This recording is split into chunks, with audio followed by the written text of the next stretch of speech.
Hi, this is Rebecca Fallon from the Sotiel Center for Resilience with your resilience tip for the day. Today, I'm going to talk about the myth of the balanced life.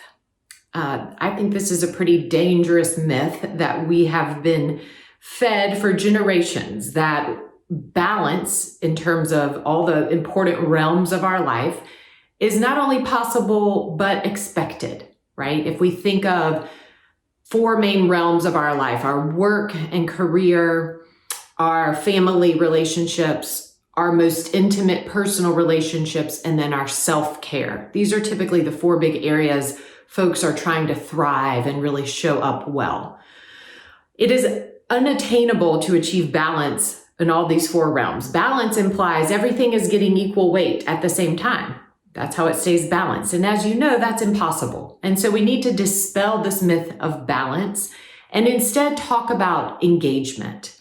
Because what happens when we hold ourselves to an unattainable standard of balance is that we get caught in this very unfortunate emotional cycle of anxiety, guilt, and then anger or irritability. So first comes anxiety. I hear this all the time from my coaching clients. Wherever I am, I'm anxious about where I'm not. I'm at work, I'm anxious about what's going on with the kids. Then I immediately feel guilty. I haven't been there enough for them. Or when I'm not working, I'm with my spouse, but I'm anxious and guilty about some work I left undone, or the fact that I haven't been taking good care of myself because I've been so busy. And ultimately, we just feel irritated because it's unpleasant to be caught in this cycle of emotion.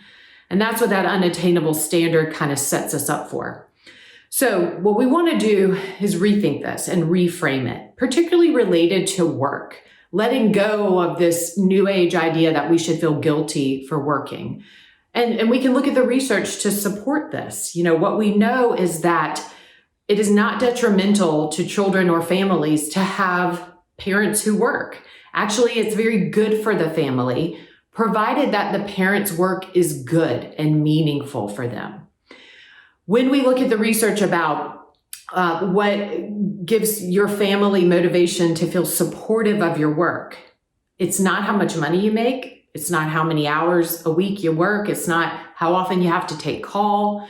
The biggest predictor of whether or not your family will be satisfied about the work that you do is your mood when you walk in the door, when you come home from work.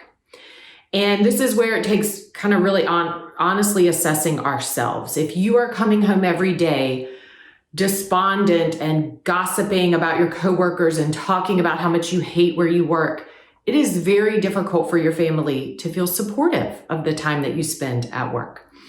And so the things that we talk about in other modules about how to stay resilient, how to regulate our emotional energy, how to maintain an optimistic attitude, those are vitally important in eliciting support from your family for the work that you do.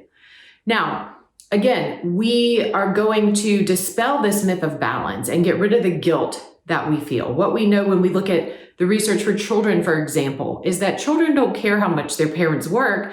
What children say is, I wish mom and dad were more present when they were home, or happier when they're home, or less stressed when they're home. And so taking good care of ourselves and letting go of the emotional turmoil that often surrounds this myth of balance is important. I challenge you instead to think of navigating these four realms like you would if you had to cross a stream of water. There's a rushing stream in front of you and a series of rocks. It's the only way to get across. Now, you know the only way to successfully do this is to pick a rock, step on it firmly, plant your feet until it's time to go to the next rock. If you're on a rock, but you're looking forward to this one and worrying about this one and looking backward at one you just left, you're going to fall in the water. The same applies to these realms of our lives that we're trying to maintain. Wherever you are, be fully engaged. Relish the good parts of that, letting go of anxiety or guilt about where you're not. And when it's time to switch modes, do it intentionally. Do it with presence. Be fully present at home with the people who love you. Be fully present at that yoga class that you've decided to prioritize for your self-care without the guilt of what you haven't done. And really allow yourself to soak up the benefits of each situation, because that allows you to be present and really reap the goodness that is there in each realm instead of feeling, again, guilty and anxious and irritated about the ways you're not present in the other realms. I hope this is helpful in thinking about this myth of balance and maybe a better way to navigate that will keep us more resilient.